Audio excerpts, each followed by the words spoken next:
أعوذ بالله من الشيطان الرجيم.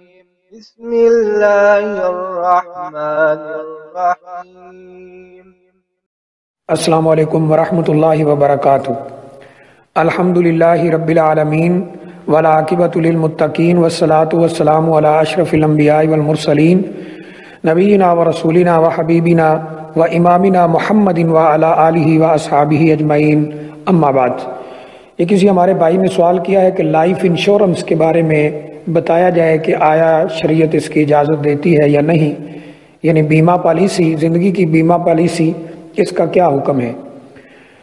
دیکھیے، جب ہم قرآن و حدیث کے دلائل کا مطالعہ کرتے ہیں، وہ آیات جو اللہ تعالیٰ نے اپنی کتاب حکیم کے اندر خرید و فروخت اور لین دین کے بارے میں اتاری ہیں اور جو قوانین نافذ کیے ہیں، اور اسی طرح نبی اکرم صلی اللہ علیہ وسلم کے وہ فرامین جو خرید و فروخت، آپس میں لین دین اور تجارت کاروبار کے متعلق ہیں، ان کا جب ہم مطالعہ کرتے ہیں تو یہ بات بالکل روز روشن کی طرح واضح ہو جاتی ہے کہ لائف انشورنس حرام ہے اور اس کی قطعاً کوئی گنجائش اسلام کے اندر نہیں ہے۔ اس کے حرام ہونے کی کئی وجوہات ہیں، جن میں سے بڑی بڑی وجوہات وہ تین ہیں۔ نمبر ایک، اس کے اندر سود پایا جاتا ہے۔ نمبر دو، اس کے اندر جوا پایا جاتا ہے۔ اور نمبر تین، اس کے اندر دھوکہ پایا جاتا ہے۔ اور یہ تینوں وہ چیزیں ہیں جن سے نبی اکرم صلی اللہ علیہ وسلم نے منع فرمایا ہے اور اللہ تعالیٰ نے قرآن مجید میں بھی ان سے منع فرمایا ہے۔ اللہ تعالیٰ نے قرآن مجید میں فرمایا وَأَحَلَّ اللَّهُ الْبَيْعَ وَحَرَّمَ الرِّبَا، اللہ تعالیٰ نے تمہارے لیے خرید و فروخت کو جائز قرار دیا ہے اور سود کو حرام قرار دیا ہے۔ اور نبی کریم صلی اللہ علیہ وسلم نے فرمایا سود کا گناہ جو ہے اس کے کئی درجے ہیں، سب سے ادنا درجہ یہ ہے جیسے حقیقی ماں کے ساتھ زنا کیا جائے۔ اور آپ نے فرمایا تھا سود لینے والے پر، دینے والے پر، لکھنے والے پر اور اس کی گواہی بھرنے والے پر اللہ تعالیٰ کی لعنت ہو۔ اور جہاں تک یہ اس میں یعنی جوا کا تعلق ہے تو اس سے بھی اللہ تعالیٰ نے قرآن مجید میں روکا ہے، فرمایا انما الخمر والمیسر والانصاب والازلام رجس من عمل الشیطان فاجتنبوہ، کہ یہ جوا اور شراب اور یہ پانسا اور فال، یہ ساری ایسی چیزیں ہیں جو شیطانی اعمال ہیں، ان سے تم فوراً رک جاؤ، ان کو ترک کر دو۔ اور دھوکہ کے بارے میں بھی نبی اکرم صلی اللہ علیہ وآلہ وسلم کی کئی ایک احادیث ملتی ہیں، جیسے حدیث میں آتا ہے کہ آپ نے دھوکے والی بیع سے منع کیا ہے، اور ایک حدیث میں آتا ہے آپ نے فرمایا من غشنا فلیس منا، جس نے ہمارے ساتھ دھوکہ کیا، ملاوٹ کی، اس کا ہمارے ساتھ کوئی تعلق نہیں ہے۔ جہاں تک یہ سوال ہے کہ یہ سود کیسے ہے، تو یہ سود اس طرح ہے کہ اگر کوئی شخص 5 سال کی پالیسی لیتا ہے یا 10 سال کی پالیسی لیتا ہے اور منتھلی 1000 روپے وہ کمپنی والوں کو، بیمہ پالیسی والوں کو، انشورنس کمپنی کو ادا کرتا ہے، تو اس لحاظ سے اس نے 1 سال میں 12,000 روپے ان کو جمع کروائے ہیں، اور اگلا سال آتا ہے مکمل ہوتا ہے تو 24,000 ہو جاتے ہیں، اگلا سال آتا ہے 36,000 ہو جاتے ہیں۔ 3 سال کے بعد اس کے ساتھ کوئی حادثہ ہوتا ہے، وہ وفات پا جاتا ہے، تو اس کے ورثاء کو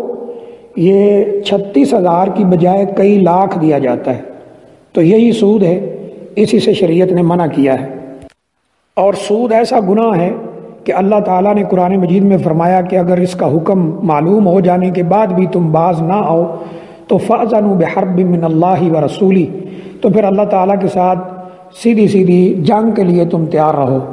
اور جس نے اللہ اور اللہ کے رسول صلی اللہ علیہ وسلم کے ساتھ جنگ کی وہ کبھی بھی کامیاب نہیں ہو سکتا، تباہی اور بربادی اس کا مقدر بن کے رہتی ہے۔ سود کے نظام پر چلنے والے معاشرے اور سود کے نظام پر چلنے والے یعنی ادارے، یہ سب کے سب تباہ و برباد ہو جاتے ہیں۔ اور جہاں تک لائف انشورنس کے اندر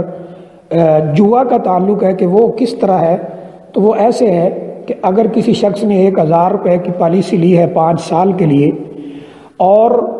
1000 روپے ہر مہینے ادا کرتا ہے، منتھلی بیسس پر 1000 روپے دیتا ہے، تو اس طرح 5 سالوں میں اس کا یہ جو پیسہ بن جائے گا یہ تقریباً 60,000 روپے بنے گا۔ لیکن اگر ان 5 سالوں میں اس کے ساتھ کوئی حادثہ رونما نہیں ہوتا اور 5 سال پورے ہو جاتے ہیں تو یہ کمپنی والے جو ہیں ان کے پاس پیسے چلے جاتے ہیں، جو لائف انشورنس کمپنی ہے اس کے پاس پیسے چلے جاتے ہیں۔ تو یہ اسی یعنی امید پر پالیسی لیتا ہے کہ اگر میرے ساتھ کوئی حادثہ ہو جاتا ہے تو میرے بچوں کا فیوچر جو ہے، مستقبل جو ہے وہ محفوظ ہو جائے گا، لیکن اس کے ساتھ ایسا نہیں ہوتا، جو اس نے سوچا ہوتا ہے وہ ایسا نہیں ہوتا، تو اس کے پیسے ضائع ہو جاتے ہیں۔ یہ ایک جوئے کی شکل ہے اور اللہ تعالیٰ نے قرآن مجید میں اس سے منع کیا ہے، اور نبی اکرم صلی اللہ علیہ وسلم نے بھی ایسی یعنی جو لین دین کے طریقے تھے زمانہ جاہلیت میں پائے جاتے تھے ان سب سے منع کر دیا تھا۔ پھر اس میں دھوکہ کی شکل یہ ہے کہ نہ ہی تو پالیسی لینے والے کو پتہ ہوتا ہے کہ اس کے ساتھ کیا ہونے والا ہے، اسے کتنا پیسہ ملے گا، کب اس کے ساتھ حادثہ ہوگا، اور نہ ہی پالیسی دینے والوں کو اس بات کا علم ہوتا ہے۔ تو یہ دھوکے کے اوپر جو لین دین کیا جا رہا ہے، فراڈ کے اوپر، دھوکے کے اوپر، اس سے بھی نبی اکرم صلی اللہ علیہ وسلم نے منع فرمایا۔ اسے عربی میں بیع الغرر کہا گیا ہے۔ تو حدیث میں آتا ہے کہ رسول اللہ صلی اللہ علیہ وسلم نے بیع الغرر یعنی دھوکے والی بیع سے منع کیا ہے۔ پھر اس میں ایک اور بات اہم یہ ہے کہ اگر کوئی شخص اس پالیسی سے نکلنا چاہتا ہے تو اس کو جو وہ قسطیں ادا کر چکا ہوتا ہے وہ پیسے واپس نہیں کیے جاتے، حالانکہ اللہ تعالیٰ نے قرآن مجید میں فرمایا ہے کہ وَإِن تُبْتُمْ فَلَكُمْ رُؤُوسُ أَمْوَالِكُمْ لَا تَظْلِمُونَ وَلَا تُظْلَمُونَ، کہ اگر تمہیں پتہ چل جائے کہ یہ تمہارا لین دین کاروبار اسلامی اصولوں کے مطابق نہیں ہے بلکہ سود جوا وغیرہ کے اوپر مشتمل ہے، سود کی طرف یہاں اشارہ ہے، تو تمہارے لیے صرف یہ جائز ہے کہ جو تمہارے اصل پیسے ہیں وہ واپس لے لیے جائیں۔ تو اس لیے یہاں ایسا بھی ممکن نہیں ہے۔ بہت سے بھائیوں کی طرف سے یہ سوالات آئے ہیں کہ جی آپ وہ کمپنی والے پیسے واپس نہیں کرتے، اگر تو وہ پیسے اصل پیسے جو ہیں واپس کر دیتے ہیں تو بہت اچھی بات ہے، اور اگر نہیں کرتے تو یہ معاملہ اللہ تعالیٰ پر چھوڑ دیا جائے، اللہ تعالیٰ اس کا بہتر بدلہ عطا فرماتا ہے۔ نبی کریم صلی اللہ علیہ وسلم نے فرمایا من ترک للہ شیئا عوضہ اللہ خیرا منہ، کہ جو اللہ تعالیٰ کے لیے کسی چیز کو چھوڑ دیتا ہے تو اللہ تعالیٰ اسے اس کا بہتر سے بہتر بدلہ عطا فرماتے ہیں۔ تو بہرحال یہ ہر لحاظ سے حرام ہے۔ اب بعض لوگ یہ کہہ دیتے ہیں کہ جی اگر یہ حرام ہے تو اتنے لوگ یہ پالیسی لے رہے ہیں، کئی اس میں مذہبی لوگ بھی شامل ہیں، تو دیکھیے نہ تو لوگوں کی کثرت تعداد ہمارے لیے دلیل ہے اور نہ ہی مذہبی لوگوں کا کوئی عمل کرنا ہمارے لیے دلیل ہے۔ ہمارے لیے دلیل ہے تو یا اللہ تعالیٰ کا فرمان ہے، اللہ تعالیٰ کا قرآن ہے، یا رسول اللہ صلی اللہ علیہ وآلہ وسلم کی حدیث ہے، آپ کی سنت ہے، آپ کا عمل ہے، آپ کا حکم ہے۔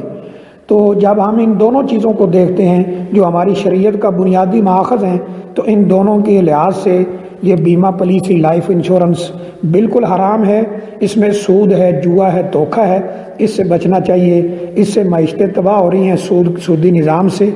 اور اس طرح کی لین دین سے۔ اللہ تعالیٰ ہمیں ایسے اعمال سے بچنے کی توفیق دے جو اللہ کے غضب کا ذریعہ ہوں، اور ایسی روزی سے بچنے کی توفیق عطا فرمائے، ایسے پیسے سے بچنے کی توفیق عطا فرمائے جو مشکوک ہو یا حرام وسائل کے اوپر مبنی ہو۔ اللہ تعالیٰ عمل کی توفیق دے۔ وآخر دعوانا الحمد للہ رب العالمین۔